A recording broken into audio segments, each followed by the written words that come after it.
Ladies and gentlemen, this is Adarsh and welcome to my Conady. നമ്മൾ ഇന്ന് സംസാരിക്കാൻ പോകുന്നത് ഒരു സീരീസിനെ പറ്റിയിട്ടാണ്. ഇത് റിലീസായിട്ട് 2 മാസമൊക്കെ ആയി. പക്ഷെ നോമിന് ഇപ്പോഴാണ് അത് കാണാനുള്ള നേരം കിട്ടിയത്. തിരക്ക്. അംബാനിക്ക് പോലും ഇത്ര തിരക്കുണ്ടാവില്ല. ആ മുഹൂർത്തം അങ്ങനെ വന്നണഞ്ഞിരിക്കുകയാണ് സുഹൃത്തുക്കളെ.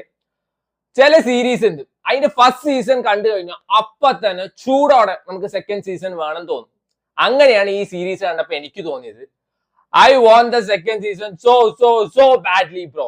ആജാതി കിടു സാധനം. നടു സെന്റർ എന്നാണ് സീരീസിന്റെ പേര്. ഒരു തമിഴ് സ്പോർട്സ് ഡ്രാമയാണ്. ജിയോ ഹോട്ട്സ്റ്റാറിലാണ് സ്ട്രീം ചെയ്യുന്നത്. ഇത് ഇറങ്ങിയ സമയത്ത് തന്നെ ഞാൻ കാണണം വിചാരിച്ച, കാരണം ഇതിന്റെ കാസ്റ്റ് കിടുവാണ്. യു ഹാവ് ശശികുമാർ, ആശാ ശരത്ത്, കലയരസൻ, വിജയ് സേതുപതിയുടെ മകൻ. ആളുടെ പെർഫോമൻസ് എങ്ങനെയുണ്ടാവും അതായിരുന്നു ഞാൻ ഇങ്ങനെ ആലോചിച്ചിട്ടുണ്ടായിരുന്നത്. പക്ഷെ 4 എപ്പിസോഡാണ് ആദ്യം റിലീസ് ചെയ്തിട്ടുണ്ടായിരുന്നത്. ജിയോ ഹോട്ട്സ്റ്റാറിനെ അറിയാലോ, മനുഷ്യന്മാരുടെ ഇമോഷൻസ് വെച്ച് കളിക്കാൻ ഇതിലും വലിയൊരു OTT പ്ലാറ്റ്ഫോം ഇല്ല. ഹാർട്ട് ബീറ്റ് സീസൺ 2 അങ്ങനെ അവർ ചെയ്ത് 90 എപ്പിസോഡ് ആയപ്പോ 2 എപ്പിസോഡ്, 4 എപ്പിസോഡ്, അടുത്ത എപ്പിസോഡ് അടുത്ത ആഴ്ച ഇറക്കാന്ന്. ഒരിക്കൽ നമ്മൾ ഒരു സീരീസ് ആയിട്ട് പേഴ്സണലി ഞാൻ ഇമോഷണലി കണക്റ്റഡ് ആയി കഴിഞ്ഞാൽ പിന്നെ ഞാൻ ഇതിനെ പറ്റി തന്നെ ആലോചിച്ചിരിക്കും. ഫുൾ ഇറങ്ങാതെ ഒരു സാധനം ഞാൻ കാണില്ല. അത് ഞാൻ അന്ന് തീരുമാനിച്ചതാണ്. അത്രയും മനുഷ്യനെ ഡിപ്രഷനിലോട്ട് കൊണ്ടുപോയിട്ടുണ്ടായിരുന്നു ഹാർട്ട് ബീറ്റ് സീസൺ 2. ഈ സീരീസ് 17 എപ്പിസോഡ് ഉണ്ട്. ആ 15ാമത്തെ എപ്പിസോഡ് വരെ എനിക്ക് ആവറേജ് ആയിട്ടാണ് തോന്നിയത്. എന്നാൽ എന്റെ സകല കണക്കൂട്ടിലും തെറ്റിച്ച് ലാസ്റ്റ് 2 എപ്പിസോഡാ. അതിലൊരു ബാസ്കറ്റ് ബോൾ സീക്വൻസ് ഉണ്ട്, എത്ര റിയലിസ്റ്റിക് ആയിട്ട്. ഒരു സ്പോർട്സ് ഡ്രാമ അല്ലെങ്കിൽ സ്പോർട്സ് ഫിലിം ആയിക്കോട്ടെ, സീരീസ് ആയിക്കോട്ടെ, ആ സ്പോർട്സ് സീക്വൻസ് എങ്ങനെ പ്രസന്റ് ചെയ്യുന്നു അതിലാണ് കാര്യം.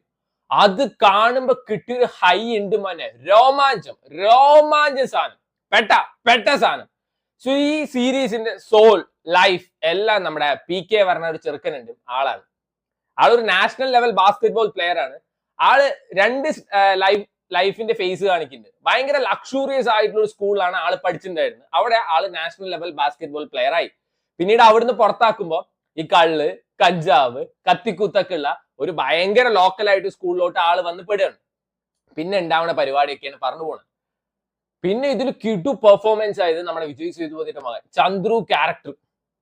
ഇവരുടെ ഒരു കോമ്പിനേഷൻ ഉണ്ട്. അതും ലാസ്റ്റ് ആ ഒരു ബാസ്കറ്റ് ബോൾ സീക്വൻസിൽ പെട്ട സാധനമായിരുന്നു. ചെറുക്കൻ കിടുവാണ് കേട്ടോ. കറക്റ്റ് ആ ഒരു ആറ്റിറ്റ്യൂഡ് പിടിച്ചിട്ട് ഒരു ലോക്കൽ ബോയെ പോലെ അടിപൊളിയായിട്ട് പെർഫോം ചെയ്തിട്ടുണ്ട്. ആൻഡ് ഇതിൽ അവർ ഏറ്റവും കൂടുതൽ എടുത്ത് കാണിക്കുന്നത് ഒരു ഇമോഷണൽ സീൻ ഉണ്ട്, ഒരു പാട്ട് പാടുന്ന സമയത്ത്. അതൊന്നും കാണുമ്പോൾ എനിക്ക് ഒരു ഫീലിംഗും തോന്നിയില്ല. എന്നാ ഇതില് നന്ദൻ അങ്ങനെ ഏതൊരു ക്യാരക്ടർ ചെയ്തൊരു പയ്യനുണ്ട്. ഒരു വീഡിയോ കോൾ ചെയ്യുന്ന സമയത്ത് ആ സമയത്ത് you will feel the pain bro. അതൊരു പെട്ട സാധനമായിരുന്നു. ഈ സീരീസ് കണ്ടപ്പോ എനിക്ക് മമ്മൂക്ക ഒരു ക്യാമിയോ ചെയ്ത 18ാം പടി ആ സിനിമയാണ് ഓർമ്മ വന്നത്.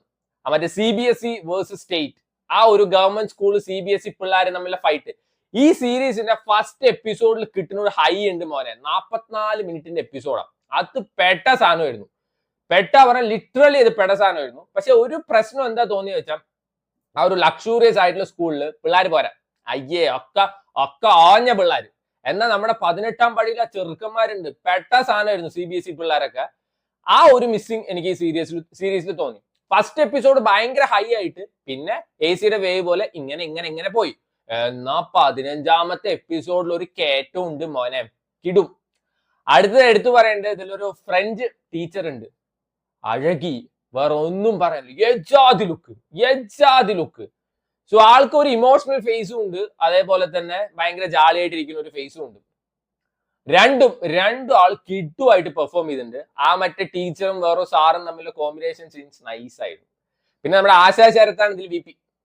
ആശാ ശരത്തിന്റെ ഒരേ ഒരു പ്രശ്നം ഇതിൽ മേക്കപ്പ് കൂടുതലായിരുന്നു. ബാക്കി ഈ റോളിനൊക്കെ ആപ്റ്റ് ആശാ ശരത്ത് തന്നെയാണ്. കിടു പെർഫോമൻസ് തന്നെ ആയിരുന്നു. ഇതിൽ അഭിനയിച്ച പിള്ളേരായിക്കോട്ടെ അല്ലെങ്കിൽ സീനിയർ ആക്ടേഴ്സ് ആയിക്കോട്ടെ, കിടു പെർഫോമൻസ് ആയിരുന്നു.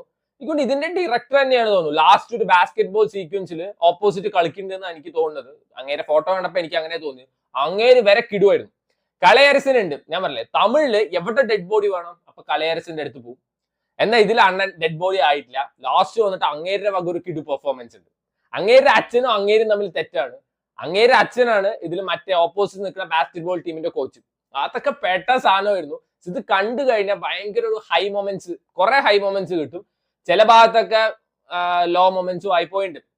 സോ പേഴ്സണലി എനിക്ക് ഭയങ്കര ഇഷ്ടമായ ഒരു സീരീസ് കേട്ടോ. അതാ ഞാൻ പറയുന്നത്, ഇത് കണ്ടു കഴിഞ്ഞപ്പോ എനിക്ക് ഇതിന്റെ സെക്കൻഡ് സീസൺ അപ്പൊ തന്നെ വേണം തോന്നി. 17ന്റെ കണക്ക് എന്താ എനിക്ക് മനസ്സിലായിട്ടില്ല. ഹാർട്ട് ബീറ്റ് ഒക്കെ കണ്ടില്ലേ, 100 എപ്പിസോഡ് അണ്ണ ഇറക്കി വിടണ്ണ, 100 എപ്പിസോഡൊക്കെ നമ്മൾ ഇരുന്ന് കാണും. ഇജാതി പെട്ട സാധനങ്ങളൊക്കെയാണ് 100 എപ്പിസോഡ് വേണ്ടത്. ഓരോരോ അപരാധങ്ങൾക്കൊക്കെ 100 എപ്പിസോഡ് ഉണ്ട്. What bro, this is wrong bro. So keep your expectations law.